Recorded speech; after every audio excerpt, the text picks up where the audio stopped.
भविष्य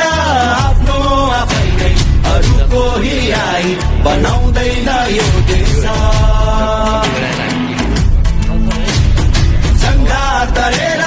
चाल्नु छ पाइला नथाक अहिले बदल्नु छ परिवेश लेखौं भविष्य आफ्नो आफैले अरूको हियाई बनाउँदैन यो देश सङ्घार गरेर चाल्नु छ पाइला नथाक अहिले बदल्नु छ परिवेश लेखौं भविष्य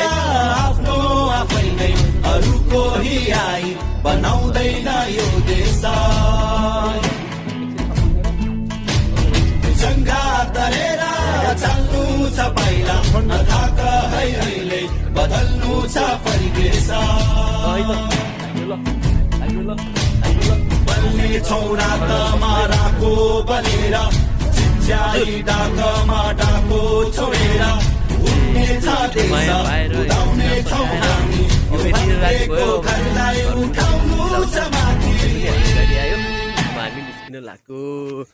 2082 को चुनाव सम्पन्न गरियो ल